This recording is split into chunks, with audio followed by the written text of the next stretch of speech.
All right, so I'm here with the newest man to the top 25, Hardwell.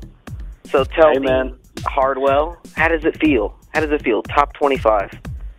I think I can't describe with any words. I think I still don't realize really that it happened for sure. You know, it's like I didn't even expect I was in the top 100. So you never know. But I did a lot of touring and a lot of productions, and when DjMag announced I ended at 24, I was like, wow, really? It's unbelievable.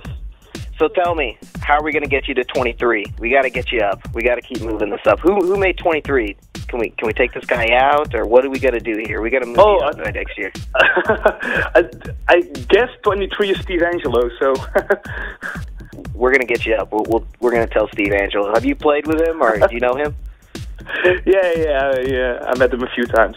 You should definitely let him know you're after his number next year. It's on. So you're in the studio right now. So tell us a little about your studio work. We got Cobra that just came out. So tell us a little bit about that.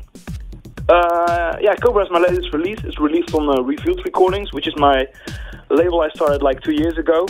And yeah, Cobra was... I didn't do it in the studio.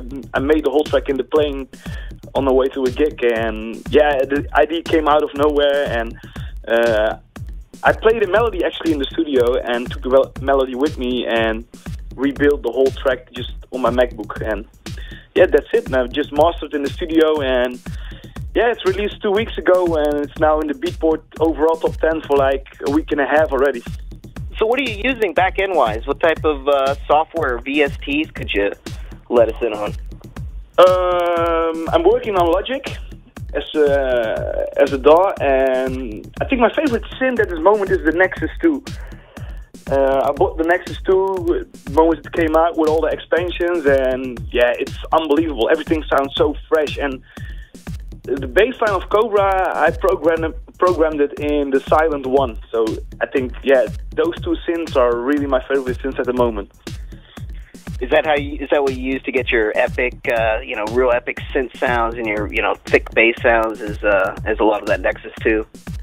Yeah, definitely. I think I prefer for the real electro kind of stuff the Silent, but I think the Nexus is really for the, the big room kind of stuff, the epic synths, and yeah, definitely you should check out the Nexus if you're looking for that kind of sound. So we're headed off to a gig. What are you listening to? You're on the plane, you're in the car. What type of jams are you jamming out these days?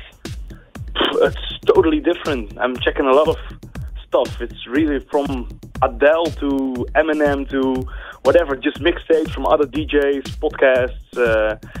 Yeah, it's so different. I think it depends on my mood. So where are you headed off next? You got probably a bunch of gigs lined up here. So what cities, what countries you headed off to? Tomorrow I'm off to Manchester, and this Saturday I'm playing on Sensation Wide in Copenhagen, which is one of, I think, the best parties you can play as a DJ on Sensation. So I'm really looking forward to that one. And next week I'm off for a 2-week tour in Australia. Wow, Australia. So time to go back down under. So, other than, all your production, tell us a little bit, how do you get a set together? Are you one of those, really just figure out your set? I'm playing this track first, I'm playing this track second. How do you come up with your sets if you're going to play a gig? Do you just feel out the crowd, or what do you do?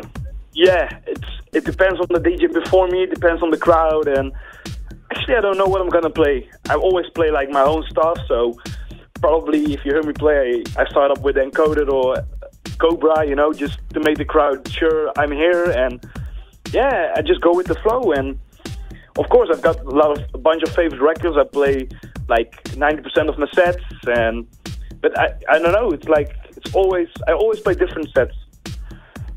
I think you need to as a DJ, because it keeps you fresh, otherwise you end up in the same sequence of the same tracks and a bit boring. Do you have a go-to track that's just, if you're just ready just to build this crowd up and just get them going, what's your go-to track?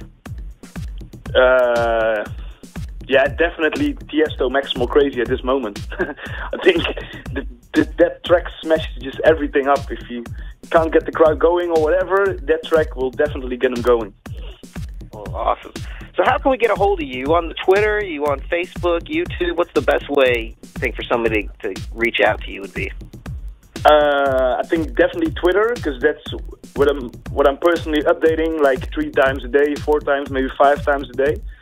So it's simple. It's twitter.com/Hardwell, and my Facebook page is facebook.com/DjHardwell. And yeah, if you like the page, you stay automatically up to date with the podcast I'm releasing, and all the upcoming releases, my gigs. So yeah, definitely worth it to check it out. Definitely. What's the you're on Twitter, so what's the weirdest, the oddest tweet you've ever gotten from somebody? I think it's the marry me kind of girls, and it's not even a joke, They really want me to marry them, and I don't even know the girls. It's really weird. So are you replying back to fans on Twitter, or do you just kind of read them and let them go? Yeah, just reply like, you want to marry me? Okay, see you tomorrow. Whatever, Right on. Well, it was great hanging out with you, Hardwell. I want you to stick around here, and we're about to play one of your mixes. Cool.